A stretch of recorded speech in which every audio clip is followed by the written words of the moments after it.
It begins with a sound no athlete ever wants to hear. A single pop. Quiet, almost gentle, yet violent enough to tear an entire future in half. And for a moment, the world around Shota Takeda froze, as if time itself refused to move until it understood what had just happened. He tried to shake it off, every pitcher does. You stand tall, you breathe deep, you convince yourself it's nothing. But pain has a way of revealing truth, even when the mind refuses to accept it. Takeda's arm wasn't just hurting. It was begging for help. The stadium noise blurred into a distant hum. Teammates watched with the kind of concern that hides more fear than words ever could. Coaches exchanged glances they hoped Takeda wouldn't see.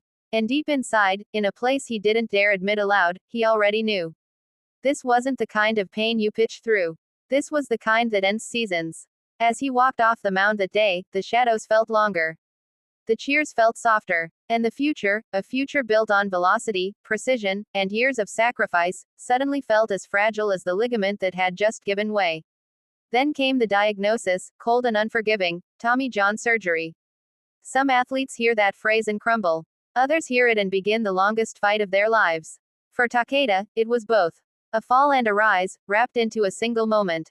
The surgery itself was the easy part. A few hours under bright lights, a surgeon's steady hands, a repaired elbow.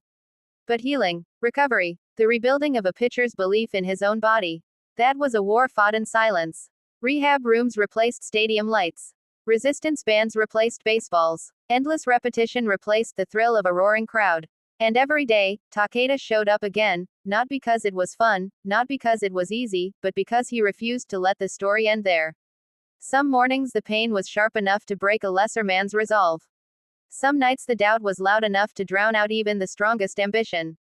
But Takeda learned something powerful in those quiet, lonely hours. He learned what it truly means to start over. He learned that every tiny gain matters. He learned that an athlete's spirit isn't tested on the mound, it's tested when the mound feels impossibly far away. Months passed. Slowly, painfully, almost invisibly, strength returned. At first a spark, then a flicker, then a flame. The throws got cleaner. The movement sharpened. The speed crept upward. The arm that once betrayed him now began to trust him again. And the moment finally arrived, the moment every athlete dreams about after surgery, the moment that makes the entire journey worthwhile. He stepped onto the mound again. Not in front of thousands. Not under stadium lights. Just a quiet bullpen session, a glove, a catcher, and a heartbeat loud enough to shake the world. He lifted his leg. He drove forward. And for the first time in what felt like forever, he threw without fear. The sound of the ball smacking into the catcher's mitt wasn't just a sound, it was a promise. A declaration. A rebirth. I can finally throw with everything I have again. Those words didn't just come from confidence, they came from survival. From endurance. From a man who had walked through fire and returned stronger. As the velocity climbed, whispers started spreading. Teammates felt it. Coaches sensed it. Analysts raised their eyebrows. The version of Takeda emerging from rehab wasn't just the old Takeda restored. He was sharper, hungrier, more dangerous. Every pitch carried the weight of the journey behind it. Every swing and miss felt like a victory over the months spent fighting doubt. Every inning was a reminder of what it means to refuse defeat. And somewhere along this path, something shifted inside him. He no longer feared the injury. He no longer feared the pressure. He no longer feared the possibility of losing it all again. He had already faced his worst moment, and he had survived. As the season approached, Takeda wasn't just preparing for games. He was preparing for a return worthy of the struggle.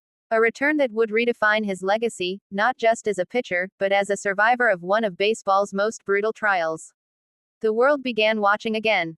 Not out of curiosity, but out of anticipation. Because they knew what a pitcher becomes after conquering Tommy John surgery. They knew the fire that burns in someone who has fought their way back from the edge. And when Takeda finally took the mound in front of a real crowd again, the silence just before his first pitch felt electric, charged with suspense, hope, and the weight of everything he had endured. He stared down the batter. The wind held its breath. And as the ball left his hand, it wasn't just a pitch. It was a declaration to every setback, every doubt, every sleepless night. I'm back. The fastball cut through the air with a sound so clean, so pure, it almost didn't seem real. The crowd erupted. Teammates roared. And Takeda stood tall, not as a man defined by an injury, but as a man who had rebuilt himself from the ground up. In that moment, the journey made sense.